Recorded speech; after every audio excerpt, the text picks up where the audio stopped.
Hey everyone, Mike Miller with the Herald Times, joined by my pal and frequent contributor this season, Teddy Recurring Bailey. guest. Recurring guest indeed It's an here. honor. Thank you. Coming to you after a 49-26, I believe it's correct, Indiana loss to Ohio State. The drought continues now. It's been 30 years since Indiana's beaten Ohio State. Excuse me. I think in a lot of ways this one played out in similar fashion to the way we've seen this matchup play out in recent years. Excuse me. Indiana was very competitive. Maybe fair to say played up to Ohio State's level. I think Ohio State too, to some degree, is probably feeling a bit of a hangover from last week at Penn State.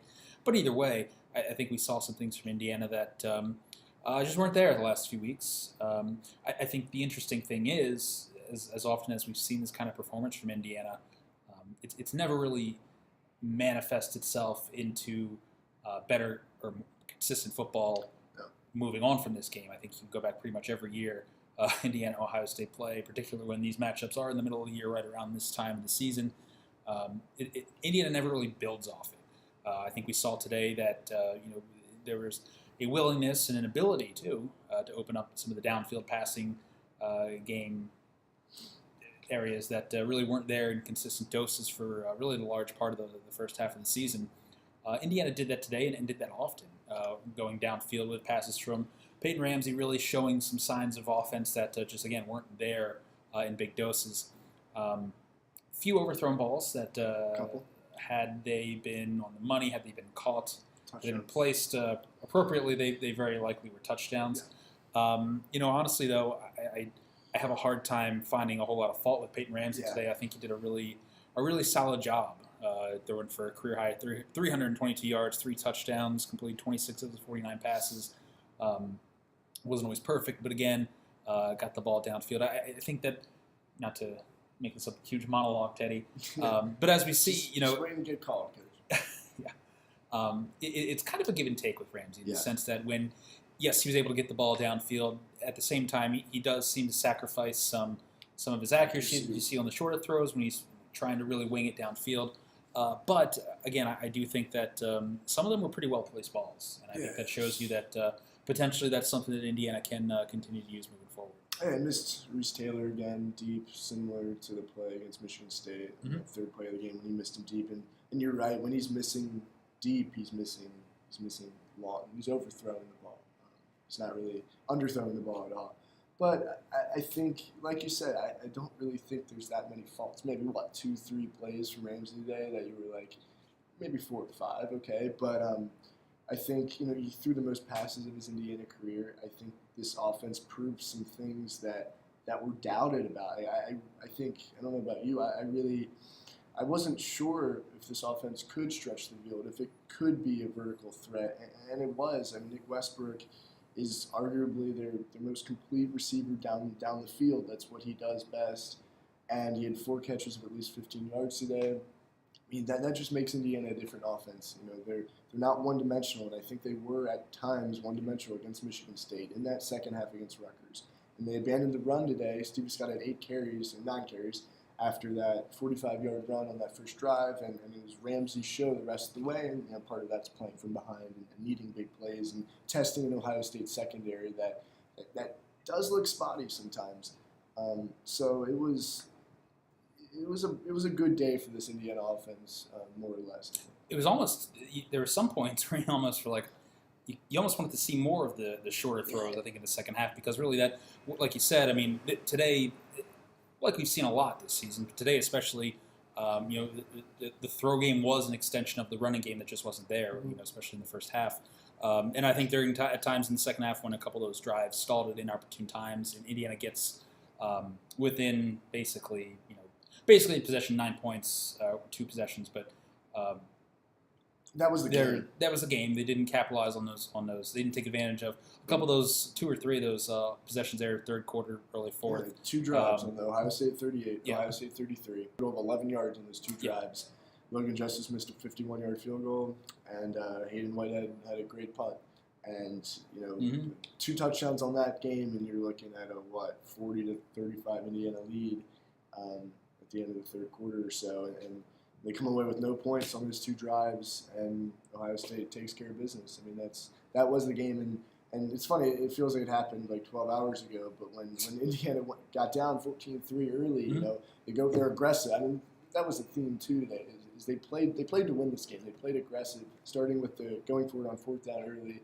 Mike Majek drops that ball. They have that offensive pass interference on the first drive when Donovan Hale. Somewhere they're in a 14-3 hole to an Ohio State team that just knocked off Penn State at home in Columbus, and we thought it could get away, and they responded really well, and they took the lead 17-14 and kind of went back and forth since. So I think there are things that we learned about this Indiana team, more things that we learned this week than we did previous. Yeah, consistency is still a thing where it's hard to trust this team to really build off a one win and spin it into another.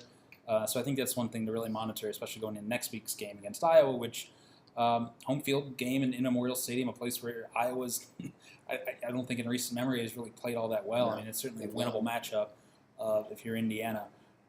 But yeah, this is still a hard team to trust going from week to week, whether you're actually going to see this passing game develop further in the weeks to come here as we get into the second half of the season. I do think that the offensive line, I think, especially in the first half, was really impressive.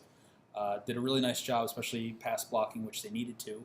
Second half was a little spotty, and one thing to monitor going forward is going to be Coy Cronk. Losing him could be big. He was on the 2-point conversion try that failed. He made a touchdown-saving tackle. Yeah, a hustle play. Yeah, and seemed to get dinged up in the head by one of his own teammates. So it's something to monitor because there's a bit of a drop off if he's not standing there at left tackle. Delroy Baker's kind of your jack of all trades, plays a lot of different positions, but he's not as good as Coy Cronk has been a starter from day one for a reason. So that's something to monitor. I also think if we just switch over to the defensive side before going too long, I think really it was they matched Ohio State's physicality up front. Yeah, no, they did. Stopping the run. Yeah, and I think it was a little bit of takeaway or bust. I mean, Dwayne Haskins marched down this field time and time again. There's a reason he was inching towards, what do you throw, 455 yards and 6 touchdowns. And those 2 interceptions Indiana got were because they were hitting Haskins as he threw. Yes. And it was, if Indiana pressured Haskins, it worked out. If they didn't, Ohio State kept moving right down the field. The 3 takeaways against an Ohio State offense, that's a good sign. We knew going into the season that Indiana wouldn't pressure the quarterback as much as it has in years past. We knew that could be a weakness. But Ohio State just has so many weapons. And if you give Haskins enough time in that pocket, the likes of Paris Campbell can run seam routes all over the field against a linebacker or which is what happened. Ball or whoever it is, and just Haskins waits until he emerges, and he will emerge because he's so quick and hits him in stride because Dwayne Haskins is a gorgeous football. And find him down the field, and that's what happened. And there were a couple missed assignments, a 71-yard play to Campbell to open up the second half.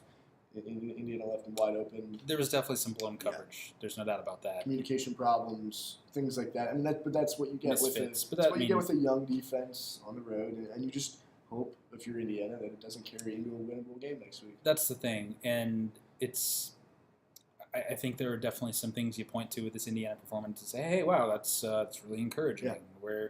Where's that been, or are we going to see it again? I think that's what I'm kind of left wondering. What Indiana team are we going to see next week? Because this was far and away a team that seemed to play down to Rutgers last week, played up to Ohio State this week, which, frankly, that's IU football. That's the IU football program that we've come to know in recent years. What's it going to look like when you get back home against Iowa in a pretty big hinge game? I mean, a lot hinges on this performance that you're potentially looking at. If you're really looking into that the crystal ball and really feeling optimistic, you're looking at probably 6-7 wins hinge on this game right here next week. So you're just kind of wondering, what does Indiana bottle up from this game and move forward? Because again, really channeling the positive things from games against the Ohio States and the Michigans of the league, taking the big moments from those games and putting them to practice against the Marylands and the other teams across the Big Ten has not been something Indiana has consistently done. So, this was a letdown game in a way for Ohio State. Haskins said post game, he admitted they were all a little bit tired from that win against Penn State. Oh, you said that? Yeah, and that's natural. Yeah, I read through the John. but you're right. For Indiana, they have these emotionally charged losses, if that makes any sense. Where it's kind of you get up for Ohio State on the road. You do. You walk in, you're playing in front of 105,000 people, and you kind of have a seesaw game. Some things go right, some things go wrong, and you're right. In recent years, Indiana has suffered letdowns the week after against teams that they should perform well against, or at least perform better against. Not that Iowa is a gimme. It's not. It would be an impressive victory for an Indiana team that's looking to get to bowl eligibility again. Iowa took care of business against Minnesota. Minnesota's another team Indiana has to kind of overlap, and they need to prove that they can beat those teams. I mean, you say that time and time again. Yeah. If Indiana's going to move up in the Big Ten, at some point, it's got to win those games, and Iowa is one of them. Yep. Yeah, it just kind of goes back to last year where you play in Michigan State back to back in games you probably could have won, should have won in certain situations, and then you go to Maryland and have your worst performance of the year, one that really cost you that 6th win probably. So again, for me, it's sort of like we've kind of seen this game before. I don't think anyone really expected Indiana to win, but the question is, whatever they do well, how does that translate down the road? So that's really what remains to be seen as you get into next week. Homecoming against Iowa, noon kickoff at Memorial Stadium. Love the noon kickoff. Love the noon kickoff as well. It's dark here. It's late. We've been here since been here for like 11 hours. Let's go home.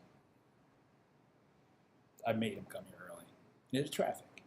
Might get traffic. There was no food. I starved for like the first 2 hours. Look at this guy. He's got a press pass complaining about food. Typical Big J journalist. See ya.